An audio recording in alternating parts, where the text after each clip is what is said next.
Krishna cooking show તમારું સ્વાગત કરું છું। અત્યારે ઉનાળામાં બહુ જ તકલીફ પડે છે શાક બનાવવાની, તો આજે આપણે એક નવી રીતે નવું શાક લઈને આવ્યા છીએ। તો અહીંયા એક વાડકી જેટલા મેં સિંગદાણા છે, સિંગદાણામાં થોડું પાણી નાખીને, સિંગદાણા ડૂબે તેટલું પાણી નાખીને અને તેની અંદર થોડું મીઠું નાખી દેવું અને પછી તેને 4 થી 5 સીટી વગાડી લેવી। સિંગદાણાને સરસ મજાના બાફી લેવા।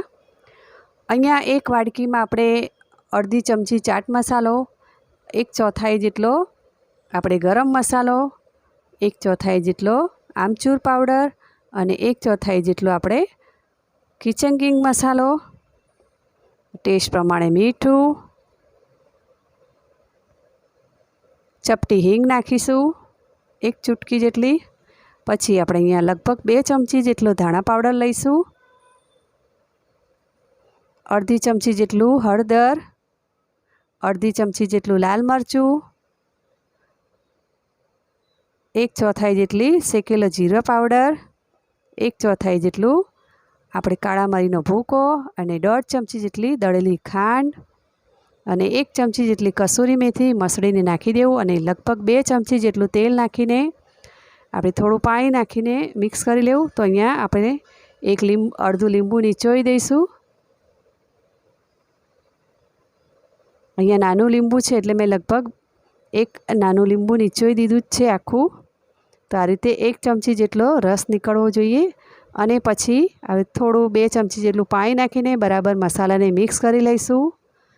મિક્સ કરીને સાઈડ પર મૂકી દઈશું। અહીંયા એક ચોપરમાં આપણે કાંદા લગભગ 2 લઈશું અને થોડા લસણ નાખીશું અને બરાબર લસણ અને કાંદાને ચોપરમાં ચોપ કરી લઈશું। અહીંયા 1.5 ટામેટું લીધું છે, તેની અંદર થોડા કાજુ નાખીને તેની પેસ્ટ બનાવી લઈશું અને પછી અહીંયા એક જાડા તળિયાળું વાસણ લઈને તેની અંદર 1 ચમચો તેલ નાખીશું અને 1 ચમચી જીરું, ચપટી હિંગ અને ચપટી હળદર નાખીશું અને જે આપણે કાંદા લસણ ચોપ કર્યા હતા તે નાખી દઈશું અને બરાબર તેને સાતરી લઈશું।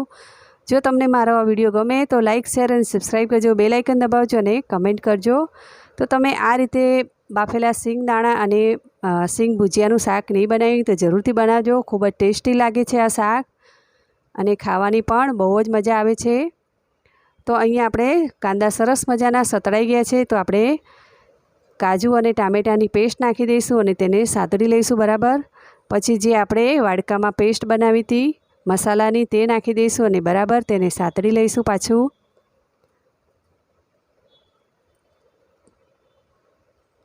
તો અહીંયા જરાક પાણી નાખી દઈશું અડધી વાડકી જેટલું અને બરાબર તેને મિક્સ કરી લઈશું। પછી તેને 2 મિનિટ માટે ઢાંકી દઈશું। તેલ છૂટે ત્યાં સુધી તેને ઢાંકી રાખવું। તો અહીંયા આપણે તેલ સરસ મજાનું છૂટી ગયું છે, તેમાં મેં લગભગ 4 પેકેટ લીધા છે 5-5 વાળા।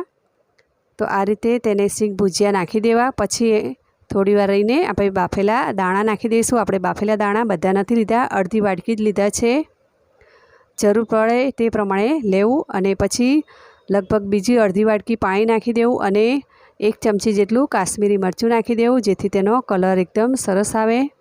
બધી વસ્તુને મિક્સ કરીને 2 મિનિટ પાછું ઢાંકી દેવું। તેલ છૂટે ત્યાં સુધી તમે જોઈ શકો છો કેટલું સરસ મજાનું શાક દેખાય છે। લીલા ધાણા નાખીને તેને બરાબર મિક્સ કરી લઈશું। તો આપણું સરસ મજાનું સિંગ ભજીયા અને બાફેલા સિંગદાણાનું શાક તૈયાર થઈ ગયું છે। તો આપણે ગેસ બંધ કરી દઈશું। તો અહીંયા હું દહીં નાખવાનું ભૂલી ગઈ હતી, તો 2 ચમચી ફ્રેશ દહીં નાખી દેવું અને બરાબર તેને મિક્સ કરીને હલાવી લેવું। તો તમે આ રીતે શાક તો સિંગ ભુજિયા અને બાફેલા સિંગદાણાનું શાક નહીં બનાવ્યું હોય તો જરૂરથી બનાવજો। તો અહીં આપણે એક સર્વિંગ બાઉલમાં આપણે શાકને કાઢી લઈશું। તમે જોઈ શકો કેટલું સરસ મજાનું આપણું સિંગ ભજીયા અને બાફેલા સિંગદાણાનું શાક કેટલું સરસ દેખાય છે। તો લીલા ધાણાથી તેને મેં ગાર્નિશિંગ કરી લીધું છે। તો સિંગ ભુજિયા અને સિંગદાણાનું શાક તૈયાર।